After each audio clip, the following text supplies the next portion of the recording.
Infertility treatment? That's a waste of money. The fact that we can't have children is your fault. My husband showered me with verbal abuse and dropped a huge bomb on me at the end. I'll divorce you, a wife who can't conceive, and marry your sister instead.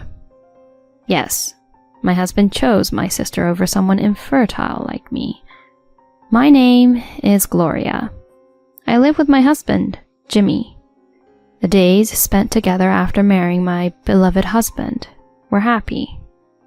It was happiness in its own way.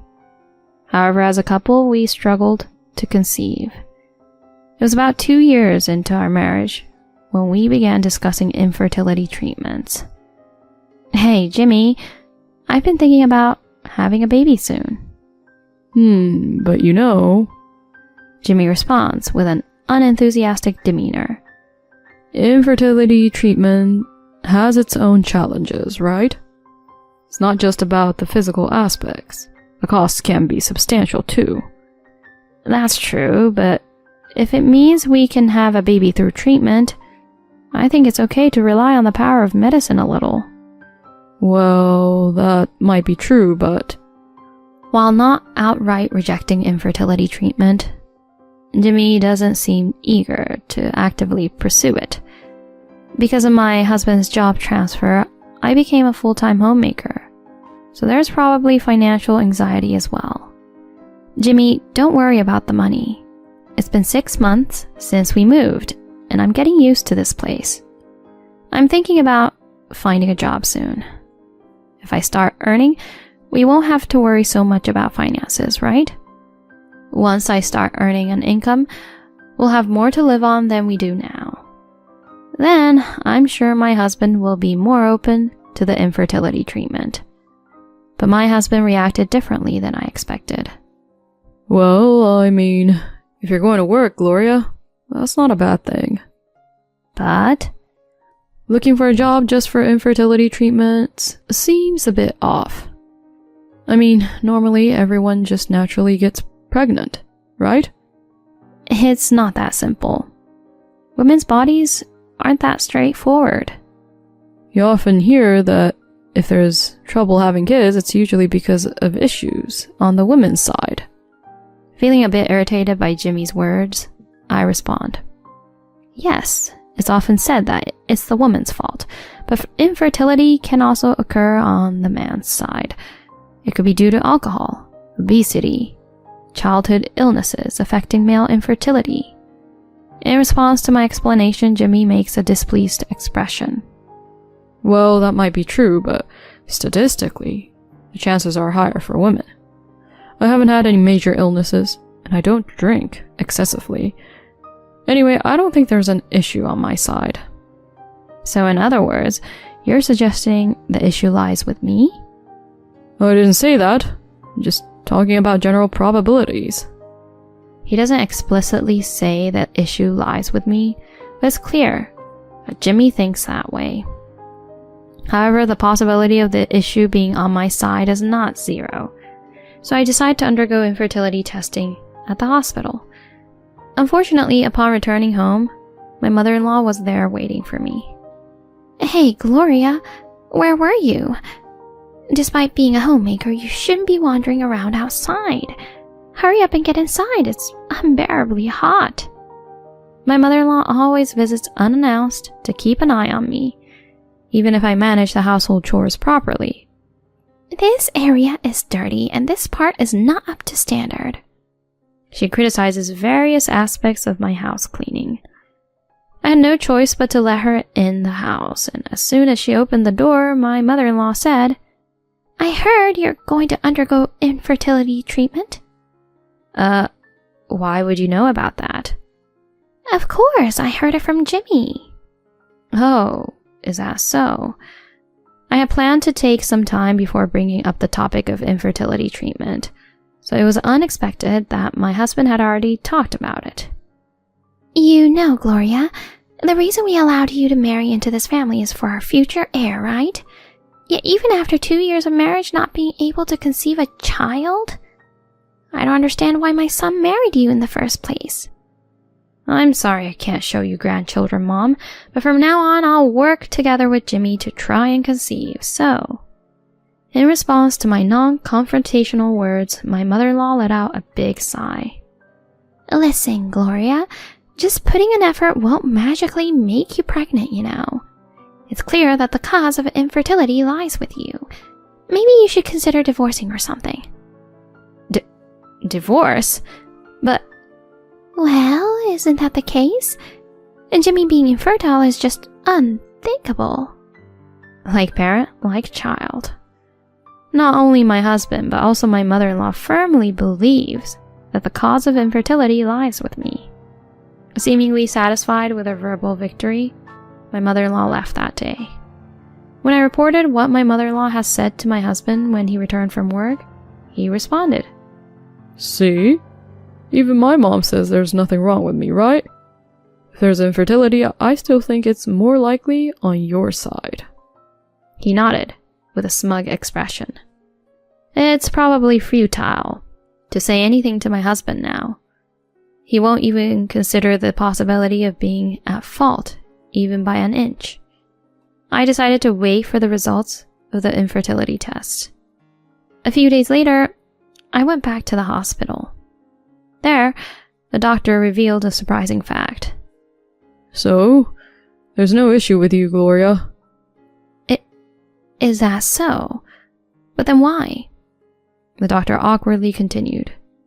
Have a good discussion with your husband. If you truly wish for a baby, I think it would be a good idea for your husband to undergo tests as well. Tests? For my husband too? While I can't definitively say there's an issue with either of you, achieving pregnancy is a collaborative effort between a couple. Just to be sure, it might be good for your husband to undergo tests. I see. I confirmed that there was no issue with me, and I felt relieved at the doctor's words. But more than that, how should I convey this to my husband? Trying to be indirect might just complicate things. The test results are out, so let's talk about it tonight. I sent this message and waited for my husband to return home. As I prepared dinner, my husband returned home after a while.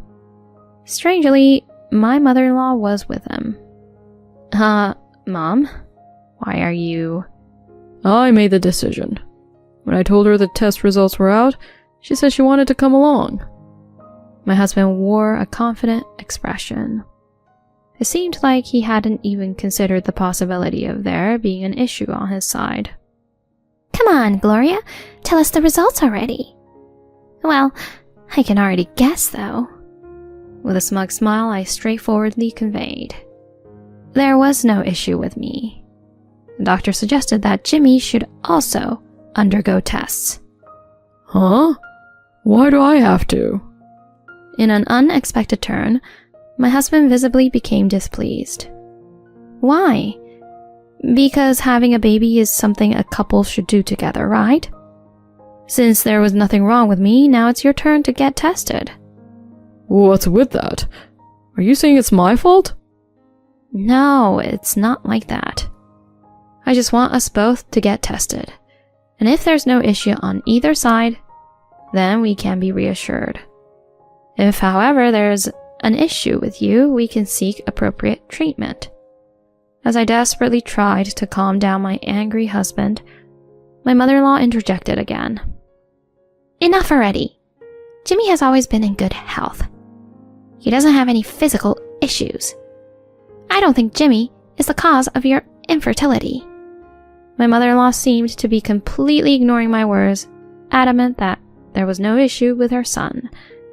To convince both of them, I showed the medical report I received from the doctor. I got this today. It clearly states that there's no issue with me, right? However, my husband and mother-in-law merely glanced at the report without bothering to read it. They seemed unwilling to accept the truth. Finally, my husband began spouting outrageous arguments. Since women are the ones who get pregnant, it must be your fault. Wait a minute. I showed you the medical report, didn't I? Then my mother-in-law, appearing exasperated, shrugged her shoulders. You probably forced it yourself, right?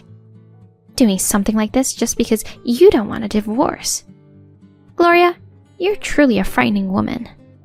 What? Why would I do something like that? Don't say weird things. Please. Ignoring my protests, my mother-in-law and husband continued their conversation. Hey, Jimmy, wouldn't it be better to go for a younger girl? Well, at this point, I don't really care. The timing is good. Oh, that matter? Well, that's true. They say better late than never. That matter? What on earth are they talking about? A few minutes later, my husband uttered something unbelievable. Actually, I got your sister pregnant. Huh? I found out about her pregnancy recently. If I'm infertile, your sister shouldn't be pregnant, right? You got my sister pregnant? Confused and overwhelmed, my mind couldn't keep up. Ignoring me, my husband continued. So here's the plan. I'm thinking of marrying your sister, Serena. Mom also wants to see grandchildren soon, you know.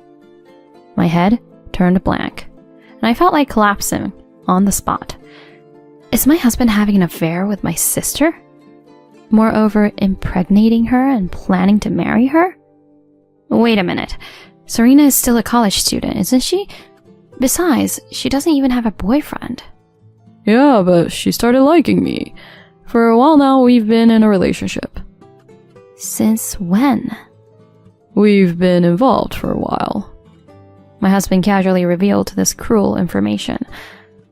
While I was seeking advice for infertility, my husband was secretly involved with my sister behind my back. Abandoned by my husband and betrayed by my own sister. All the while confiding in my husband about infertility without a clue. As I stood speechless, my mother-in-law added insult to injury. Do you understand now? My son has a body capable of properly impregnating a woman. So, the cause is you. A wife who can't bear children is no longer needed. That's true. My husband also takes advantage of his mother's stance. If that's the case, the decision is to divorce you, Gloria. I've brought the divorce agreement, so go ahead and sign it quickly. Saying that, the husband happily handed me the divorce agreement. Are these people sane? Impregnating my sister and even remarrying? It's not normal. At that moment, an indescribable anger swelled inside me. Fine, I'll divorce. In exchange, I'll ask you to pay me alimony in full. Once the matter was settled, my husband immediately kicked me out of the house. Goodbye, infertile woman. I'll be happy with your cute sister. Days later, I returned to my parents' house and explained the situation. My father and mother were furious about this, but the truth is my sister had long been estranged from them, so I was the only one who had any contact with her. Due to her overly free-spirited nature, my sister had caused a lot of trouble for our parents, especially in terms of finances and relationships with the opposite sex. And after starting college, she was disowned by our parents. Even so, she was my one and only beloved sister. That's why I regularly invited her over for meals with my husband. I never expected that she would end up with my husband. My parents offered to call my sister and husband for a scolding, but I just told them, you don't have to do anything.